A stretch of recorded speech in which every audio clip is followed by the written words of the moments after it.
So this is a question I see come up often when it comes to AI and the labor theory of value. So I'm by no means a labor theory expert, but the book Inhuman Power kind of goes into the question, and I always thought it was interesting. But it comes down to this. Can machines labor? Can they create value?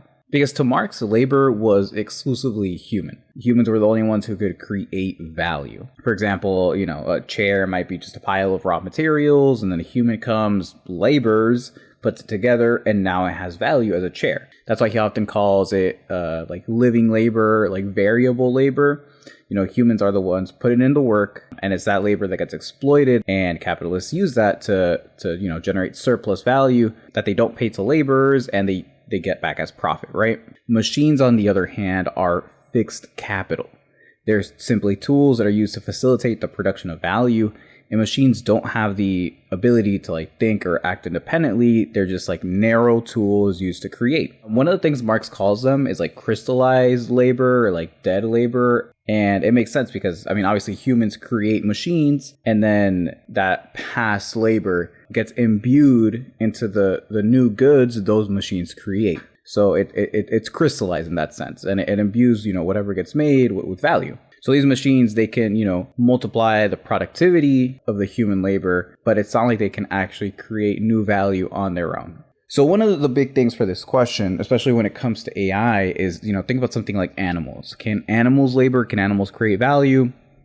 Answer is no. So for Marx, it was animals can't learn or plan for the future. I think his thing was they can't, imagine a finished product, like a finished table, and then go make it the way humans can. But it is a little bit anthropocentric, and this was written in the 1800s. So over time, we've learned that, hey, animals do possess a great deal of intelligence.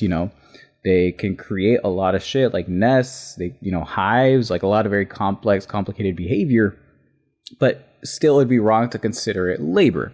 So the cool thing the book Inhuman Power does is it takes Marx's kind of anthropocentric view on labor and defines it in a different way. So they say, consider a spectrum of intelligence, narrow intelligence on one side, and then general intelligence on the other. Humans are on the general side, right? Animals are more on the narrow side, where they can be really good at certain specific things, but they don't possess a general problem solving capability that humans do. So that's the big differentiating factor there. So then the question becomes, artificial intelligence or any machine would have to possess a general intelligence close to humans to be able to labor, to be able to produce that value. There's a really great quote in the book that I'm going to read here. Let me see if I can find it. If a machine's character of being a machine is robbed of it, it means that it negates its own being as fixed capital, and it becomes its opposite, namely variable capital.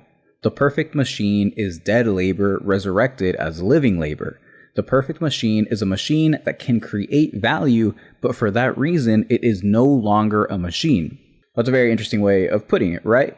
That in a machine reaching that level, it negates its own being of being a machine, right? Because an aspect of being a machine is that it's narrowly focused, right? Because it can now create value, it is no longer a machine. That's kind of the way it's hypothesized here. Point is, hypothetically, yes, machines can create labor.